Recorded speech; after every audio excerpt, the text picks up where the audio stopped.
Shalom bien-aimés, shalom chers téléspectateurs. Au bacoulon d'émission comment m'en sortir na etando ya ba poste télévision na bino ezali émission oyo comme ma lumière paye une fois de plus à côté de problème d'ordre spirituel.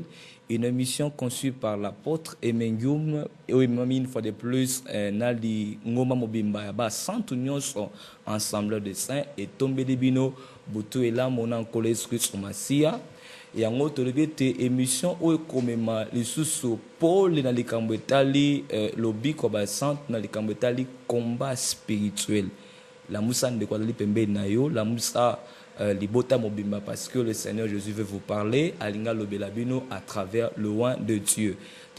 Bonsoir apôtre Emengium. Bonsoir frère Olivier Lobamba.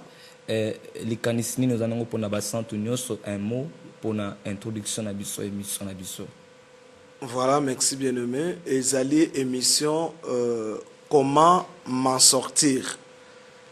Émission oyo comment m'en sortir, tozali kolobela côté ya bana na Nzambe na oyo etali ba réalité spirituelle oyo bana Nzambe bazali kolekana mikolo na mikolo.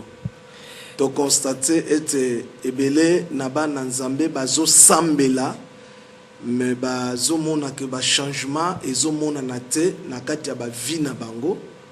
Nde yango to intitulaki émission oyo comment m'en sortir pour na batu oyo bazali ko sambela mais bazo mona ba mikakatano ebele na vie na bango.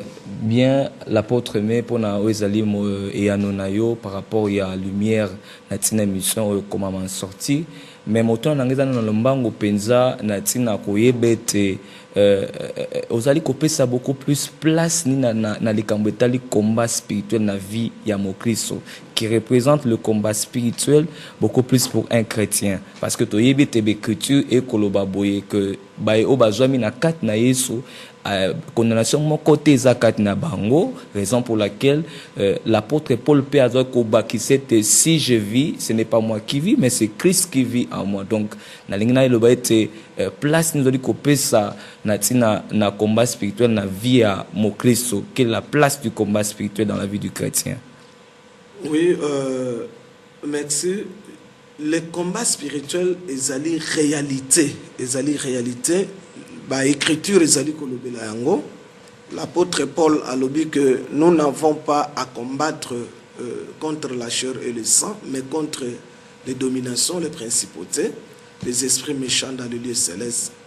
Donc, combat spirituel, vraiment, ezali occuper place munene na vie, il y a ba Christo awana sena moi. Comme l'ennemi est encore là et l'ennemi agit, donc yangona batu bazali ko sambela mais mikakatano mususu ezali ko se manifester na ba vie na bango. Donc le combat spirituel ezali ko zoa esika vraiment na kati na ba vie ya biso bana Nzambe. La troisième question ezali était pourquoi l'ennemi nous combat? Quelle est la raison fondamentale ya combat na sena moi oyo? Oui, l'ennemi nous combat ezapo a ratisser biso lolate. Ennemi azo combattre biso ezali po tozanga esengo na sena moi. Do tozanga esengo. Or esengo na sena moi eyaka na soki tozui biloko ba besoin o ya mokili tozana ngo posa.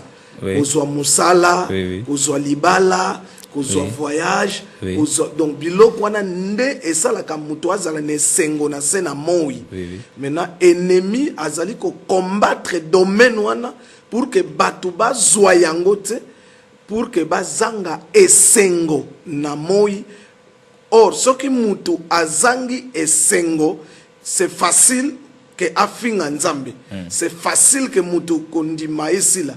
Donc, au komona ke na kati na Bible, na ba écriture, na histoire ya Abraham. Nzambe apambolaki Abraham na ba bénédiction mibale. Apamboli Abraham na ba bénédiction ya likolo, oyo ezalaki Yesu Christ qui appelé na époque Abraham la postérité. Nzambe aye kopambola deuxième bénédiction ezali oyo ya mabele. Aye kopambola na ba bien matériel. La Bible dit que Abraham azalaki na ba troupeau ebele, azalaki na ba serviteur ebele.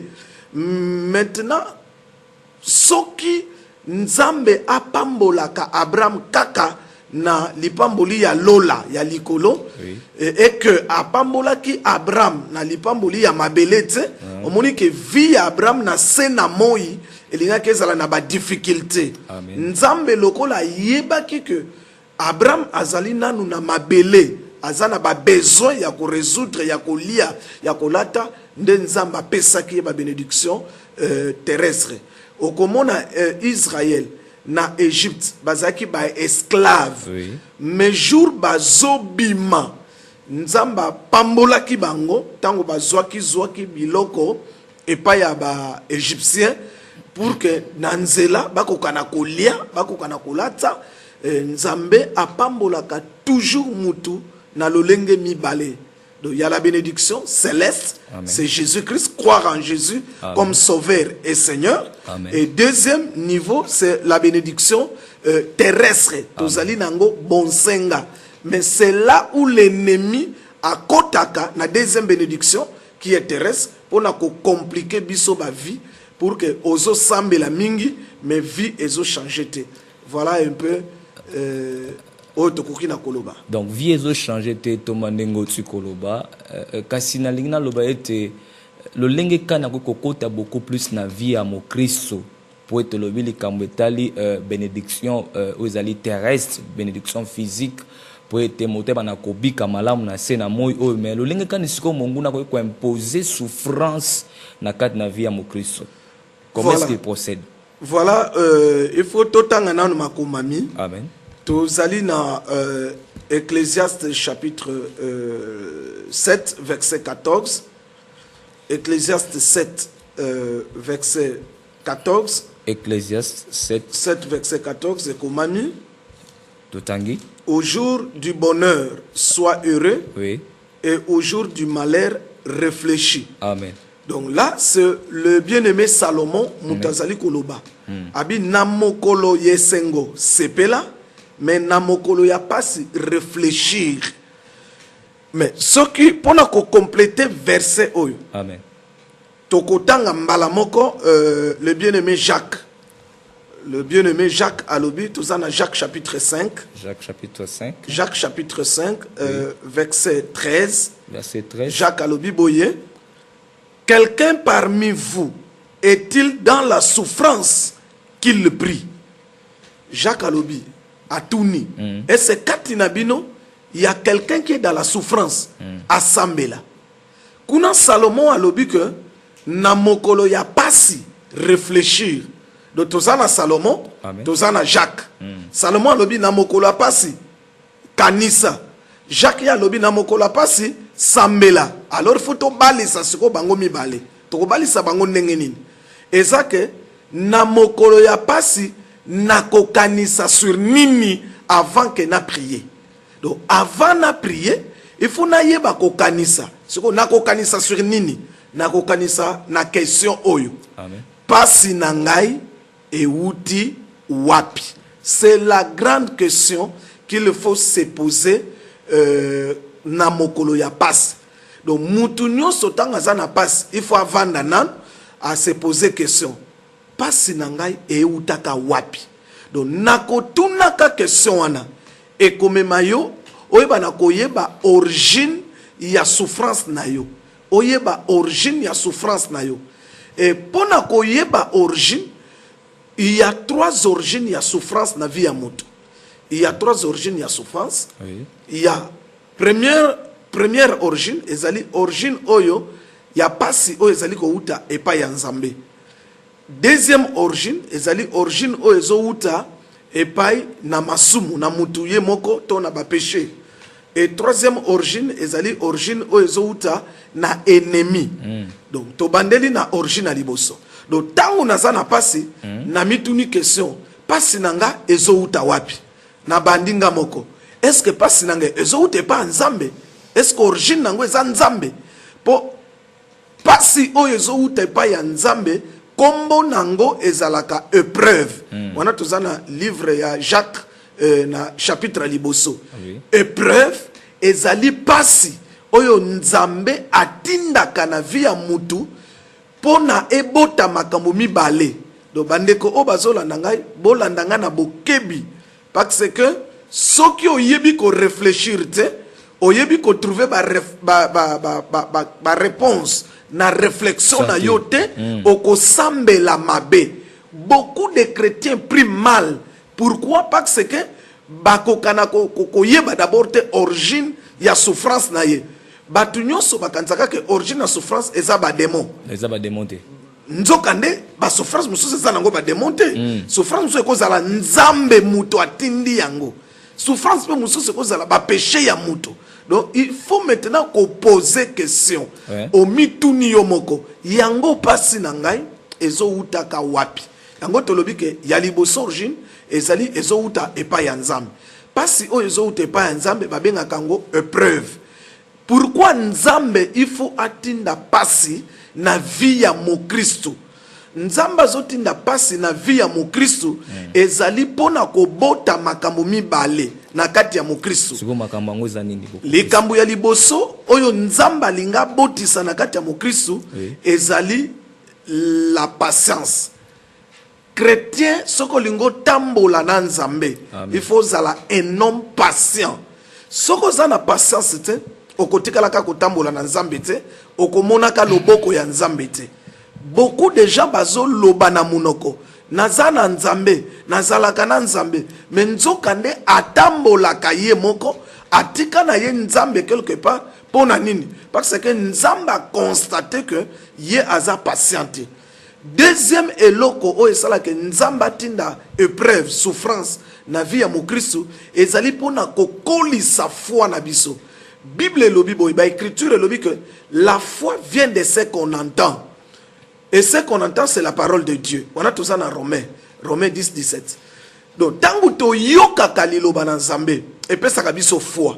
Mais ce qu'on foi, on a pour na ekola, et sengeli tokuta na bapasi. Na kati ya bapasi, ce qui to garde foi te kino na suka, ne okomona foi na biso ekokola. Donc, épreuve, souffrance oyo nzamba zotinda, ezali po ekolisa kondima na biso. Pe eboti sakati na biso la patience. Donc biloko wana mibale soki chrétien azana ngote ekozala pratiquement impossible à se percer nzambe. D'ailleurs, écriture moko elobi que sans la foi personne ne peut lui être agréable. Donc foi ezalaka tango eye na kati na yo siko il faut ekola. Mais pour na ekola il faut muto alekanana ba difficulté nzamba lekisa na ba souffrance. Siko ba souffrance wana ozo ute pa nzambe épreuve ezape na façon nango ba priaka kuna okebenga na ba démon te kuna po kuna démon azate kuna eza nzambe ye moko donc wana origine ya liboso origine ya mibale oyo ekosala ke pasi eya na vie ya mutu origine ya mibale eza masumu donc mon Christ nyonso il faut ayeba que soki azotambola na masumu soki azotambola malamu te masumu ebenda kapasi wana ba Kristo fo ba yeba yango komona tokotala eba ndeko na biso David ndeko na biso David ekomami que l'homme selon le cœur de Dieu nzambe alingaki David mais David asalaki lisumu na lisumu David asalaki esengelaki afuta pasi ya lisumu wana pas souffrance ekotaki na ndako ya David. Donc pasi oyo zouta na masumu ya mutu prière nango pe ezali ndenge mususu. Donc mutu oyo pasi na ye ezouta na masumu na ye ako prier ndenge mususu ako prière na ye ekokesana na mutu oyo pasi na ye ezouta pa nani epa ya nzambe. Donc wana tozali déjà na deux origines ya souffrance. Troisième origine de souffrance, ezali l'ennemi maintenant. C'est-à-dire le diable, les démons et les agents du diable. donc bango siko bayaka na pasi oyo ezouta na ennemi to bengi yango la souffrance imposée, c'est-à-dire ennemi a imposé yo souffrance o souffrir na vie. Biti nango ezanini, biti nango ezake po finga nzambe, po owanga na nzambe. Biti ya souffrance oyo zouta epa ya ennemi nde yango wana. Mutu oyo maintenant ako se poser question, yango pasi nanga ezouta wapi? C'est-à-dire soit pasi na yo ezouta eza épreuve, ezouta epa nzambe, soit pasi na yo ezouta na masumu na yo moko, soit pasi na yo ezouta na ennemi. Et na chaque origine eza na prière ya kosala pour que mutu ayeba na ko s'en sortir. Voilà. Donc la première chose à faire dans la souffrance, il faut réfléchir, il faut se poser cette question, pasi nanga ezali ko uta wapi. Bon, peut-être la question mutu ako atango azolanda biso ako komi tu na question oyo abime kasi na koyeba ndenge nini ke pasi nanga eza épreuve to ezali lisumu to ezali l'ennemi. La question rapide à se poser nde yangwana siko na koyeba ndenge nini soki yo okoki na koyeba te mais biso tozali wana pona koede yo.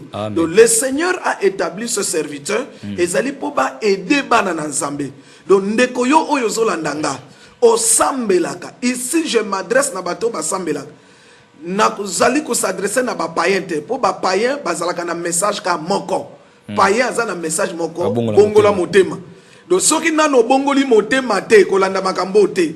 Donc makambo oyo ezali pona batu oyo bazo sambelaka déjà mais bazo mona ba vina bango compliqué. Mais soki yo nano o sambelaka te o mona makambo ko sambelaka bongo ndeko le seul conseil oyo nazo pesa yo écriture na yo eza crois au Seigneur Jésus tu seras sauvé. Donc bandana nous kondimela Yesu Kristo lokola mobikisi na yo pe lokola mokonzi na yo. Ne après ce que yo yambiye no okoya sikona makambo ngana zote. Mais maintenant ici je m'adresse plus na bana na nzambe baye bazali ko sambela baye bazali ko gêner ba pesi bo frande bazo lela butu na moi nzambe pona nini boye nzambo tiki ngai boye pona nini. Donc lo sambo na ye alingi moi changement ekota na vie na ye mais azo mona ka changement te ezanet ndeko moko ayaki alobi na ngai abi apôtre ça fait 14 ans que nazo sambela mais vie nanga échange akate. Donc nazo vivre kaka makambu moko wana esengeli na sala nini. Voilà. Donc ebele na batulelo ebele na bana na nzambe bazo sambela mais bazana ba difficulté ya komona ke vie azwa musala ya komona ke abota ya komona ke abala ya komona ke ça c'est une réalité na sena moi. Tozali na besoin ya makamboana. Donc, ce qui déjà tosu royaume de Dieu, tosu to yambi Jésus-Christ comme sauveur. Et qu'est-ce qu'il nous faut encore? Il faut aussi que Nzambe apesa biso ba bénédiction terrestre pour que permettre biso tozala heureux sur la terre. Pe to sale la Nzambe na ba bénédiction oyo Nzambe akupambola biso na sena moyi. Voilà un peu oyo na koyi koloba pona tina na na question na yo. Ce qui te l'a dit bien papa n'exposer na opena ndengo tali sibiso tozali komona ete ozali kobeta beaucoup plus likambo etali souffrance ndengo tu ko décortiquer likambo a penser à souffrance na linga lobete boye émission na biso ezali d'abord à téléphone ouvert kala mingi te ko afficher ba numéro na biso na ba écran boko mona yango et puis kala mingi te boko benga po boye na ko intervenir ndeko za na problème. O luka toujours lisungi au sala 10 ans na manzambe au monaka porte te au monaka usite bien aimé, il y a une grâce qui est là, il y a un homme de Dieu qui est là, qui a reçu le mandat, qui a reçu la vision de Dieu pour asunga yo pour na problème na yo pour aiba na ko peso lumière na likambo na yo. Donc yo o gena mingo pesa bo frande au kota une fois de plus na prière ya ba 40 jours ba 101 jours bien aimé.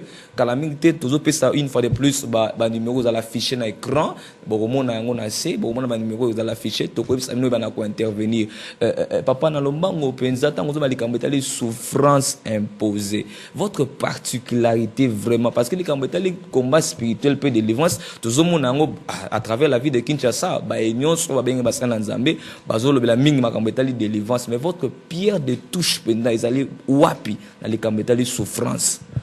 Oui, na lobaka que avec nous c'est la parole prêchée autrement, oui. Et c'est la délivrance faite autrement.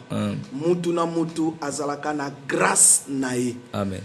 Biso pe tozana moi grâce na biso amuke oyo nzambe apesi biso, c'est-à-dire que na domaine ya délivrance oyo to kotale la pe nanu likambu ya bandoto. Parce que souffrance nyonso ya mutu et se manifestaka toujours na bandoto nae. Mais pour na banana ko interrompre totalement likambo bandoto kota un peu na mozino hein likambo bandoto explique-nous parce que nabi ke na likambo bandoto toujours comme on a il y a le songe, il y a le rêve, il y a le cauchemar. Raison pour laquelle s'il y a moyen à expliquer biso na likambo tali bandoto. Likambo ya bandoto. Est-ce que likambo bandoto so to pas na nzambe to pas na nzambe te? Lelo tokumisi nzambe po batu nyonso bakomi kote ya bandoto. Amen. Batu nyonso pratiquement. Amen. Mais bayeba que avec toute humilité ezali biso nde to banda likambo kote ya bandoto.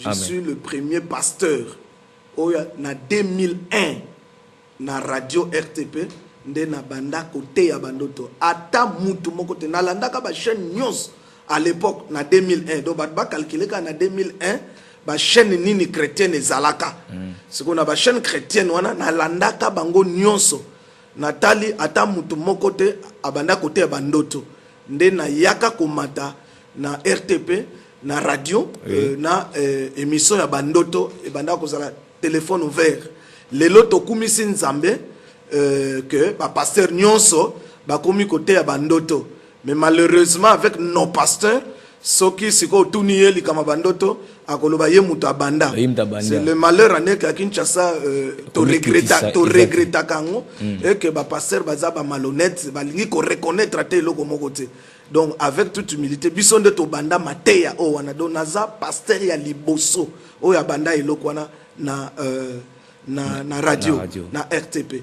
Voilà donc likama bandoto ezali que via mo Christo ezali via bandoto donc wana esengeli toye bango le Seigneur azali kopesa sa place na bandoto na kati ya écriture soki otangi ndeko na biso Job okomona zoloba le Seigneur parle tantôt d'une manière tantôt d'une autre tango batu bazolala nkolo azopesa bango ba avertissement na bandoto donc domaine ya bandoto ezali domaine oyo totambola kanango chaque jour ezana bande comme ça peut-être à l'amour qui azolanda biso siko a uti ko lota donc problème est que il faut koyeba constituer ndoto na ndoto na place nango et puis message à ndoto surtout ya ba souffrance mingi oyo batu ba vivraka yango na moi boye e bandaka nanu na bandoto na bango e bandaka na bandoto na bango et puis na kati ya bandoto tozali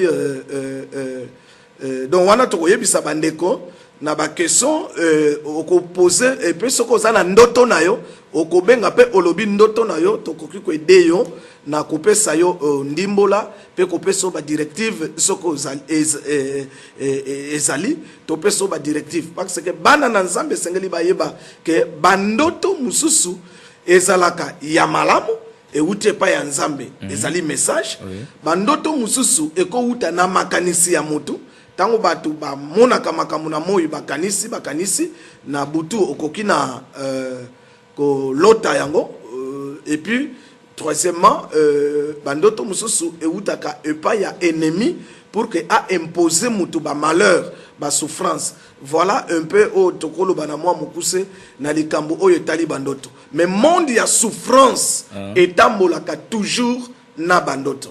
Donc eloko tokolo bande yango. Est-ce que basel nzambe o bazolanda beaucoup plus na kolo ba ete Thomas kozala mosala na nzambe nécessairement ozwi mpe grâce ya kointerpréter ndoto bien na etando ya basala na nzambe tout serviteur de Dieu est appelé à interpréter les songes ou comment te ezali basali na nzambe nyonso te c'est comme si est-ce que tokoki mpe komilobela boyo est-ce que basali na nzambe nyonso baza par exemple na don ya prophétie non basali na nzambe nyonso bainterprétaka bandoto te mpona kointerpréter bandoto il faut ozala na don ya discernement donc ezali baserviteur oyo nzambe asali grâce apesi bango oyo ezali don wana nde ekosunga mutu mais ya pasi ezali ya komona ke bato bakomi korecopier bato bakomi